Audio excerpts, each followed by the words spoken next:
Hello, everyone. Andrew here. And, my last video, I talked about the coming diesel fuel shortage that everybody's talking about. The buzz going around and all the videos is that we had 25 days left of diesel fuel, and it's been reported everywhere. And it really was, like being made out to be a lot scarier than it actually was. Basically, in our supply, we have a 25-day supply. This is because we're at peak demand this time of year, but normally this time of year, there's going to be a 40-day supply. So I did a complete video on that on my last video. So you can check out my last video and I'll tell you about the reasons for that. And while it is something to be concerned about, it's not as big of a deal. We're not going to run out in 25 days. We are replenishing that fuel. There's more being refined every day, so it's not going to run out. Basically, it's just if all refineries stop tomorrow, we would have 25 days left. And yes, that would be a very big problem. So it is something to be concerned about. But while I was, while I was researching that topic, I found a lot more out about the refining capacities here in the United States. And that is actually a lot scarier than the fact that we only have 25 days left worth of diesel fuel. Because as I started researching this, I found out that our refining capacity is considerably lower than what it was pre-pandemic. We've actually lost 1 million barrels per day of refining capacity since the pandemic. And what happened was basically some of them were some unfortunately natural causes, but also refineries shut down because demand went so low during the pandemic, and those refineries did not reopen because it's not cost effective to reopen those refineries. So it's really scary. There hasn't been a new refinery. There's one small one, but as far as a large scale refinery, there has not been a new refinery built in the United States since the 70s. And there are absolutely no plans to build any new refineries in the United States. And so our refining capacity has just gone down dramatically. And unfortunately, other countries are increasing their refining capacities. And I say that unfortunately because then we become more at the mercies of these other countries. And of course, I know you know what I'm going to say. Who's doing it the most?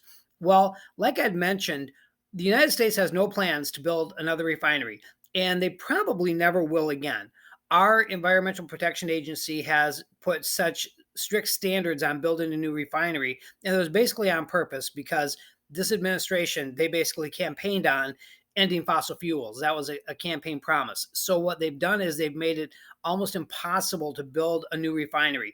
And no investors would ever invest in a new refinery or provide lending on a new refinery, knowing that the goal is to have them eliminated. So there's not going to be another new refinery built. And as these refineries age, they're going to be have less capacity for production, and they're going to start going offline as well. So we're going to lose capacity to refine oil here in the United States, and we'll be more dependent on foreign countries. And what's scary is in the next 4 years, China actually has projects plans for 44 refineries.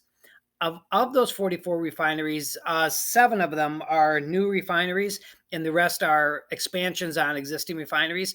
But they're going to be building seven new refineries. So, what does that tell you? Okay, we're going to have less capacity to refine oil, and China's going to have more capacity to refine oil. So they're going to control the refined oil product market.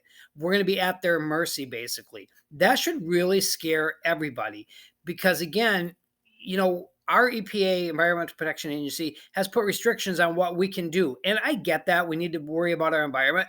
But do you think China has those same restrictions on the seven new refineries they're building?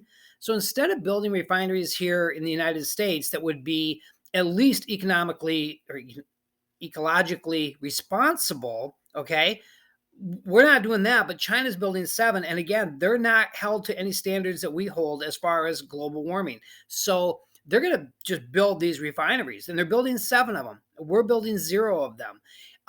In fact, there's it's something like 208 projects over the next 4 years worldwide. And the only major project in the United States is we're expanding capacity in one refinery in Texas. So we're falling so far behind. Right now, China is actually going to succeed the United States in refining capacity of barrels per day very shortly. I think it's by 2024 they're going to exceed what we have. And that's really scary when you think about that, because what happens is, as we have less refining capacity, there's something called what they refer to as the crack spread, and that is the price of a barrel of oil versus the wholesale price of the petroleum products. So people are wondering, like, well, the price of a barrel per oil is coming down. Why isn't the price of gas at the pump coming down? But that's because of what they refer to as the crack spread, and that's that difference in the cost of refining it. Now, stop and think about that for a moment. If we're not able to refine our own oil, we can pull all the oil out of the ground. And they keep saying, well, why aren't we drilling more oil? Well, we're already running, our refineries are running at 95% capacity right now. And these are all 40-year-old refineries that are running at 95% capacity. Not only are we going to lose some refineries, but we're going to be losing our capacity. So you can pull all the oil out of the ground, and then you're going to sell it to countries overseas that are going to refine it and sell it back to us. Does that make any economic sense at all? And again, a big part of that is because this administration is just set on ending the fossil fuel industry. They want to end that. They believe that that's going to be better for the environment. There's so many more. I'm going to have another video. So actually, please like this video. Also subscribe, because I'm going to be doing another video that really examines the cost of making an electric battery, as far as the environmental cost of making electronic batteries. Not to mention, the main ingredient in these batteries is lithium. And guess who controls 80% of the mining capability of lithium? Yes, China does. Now, they don't have the most lithium. Chile actually has the most lithium, but China controls the mining of that lithium. They control 80% of the mining of lithium in the world. So not only is it bad for the environment, but we're going to be at their mercy for that as well. That's another video that I'm going to be doing soon. So go ahead and subscribe to the channel so you can see what's happening on that one as well. It's pretty scary, though, when you think about that we have lost 1 million barrels per day in the last 2 years in refining capacity. We're not going to be building any new refineries. Again, why would they? I mean, the oil companies keep getting criticized for having record profits and giving that to their shareholders. Well, that's why the people bought the shares to it. But why would any oil company reinvest any of their profits into new refineries when they keep getting told they're going to get shut down? That makes no sense whatsoever. You can't expect a business to invest in itself that your goal is to shut down. I mean, that's just common sense. So for anyone to blame the oil companies for this is absolutely ridiculous.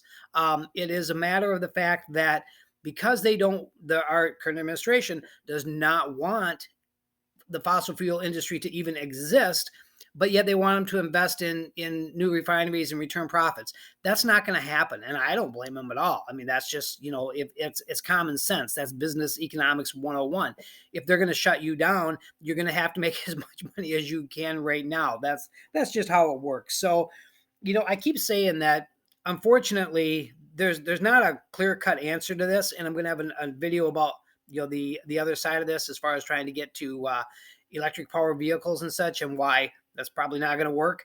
But right now, not only do we have this diesel fuel shortage, but we have what's more important is we have a refinery capacity shortage. Not that they're working at 95%. So all the refineries we have are working at 95%, but we're not building any more. So as demand keeps going up, our refineries are getting older, and we're not building any new ones. The rest of the ones that are being built are being all over the world, but not in the United States. And if you think about that for a minute, would China be building 7 new refineries if they thought at all that the fossil fuel industry was going away? No, of course they wouldn't. So why is the United States so set on stopping the fossil fuel industries when the rest of the world is not? So again, we're all in this together. I hope you got some good information from this. I hope this helps you. It's really an eye-opener when you really see what's going on. So if you like what we're talking about here, please comment down below. If you disagree with what I say, hey, comment down below. Let's have a discussion about it. I think one of the most important things people can do is have a discussion, even when you have differences, is have a discussion about those differences instead of just ignoring the other people. Let's have a discussion about things. So if you want to do that, comment down below. Please subscribe to the channel and give the video a like, and we'll be making some more videos for you shortly. Thank you. Bye now.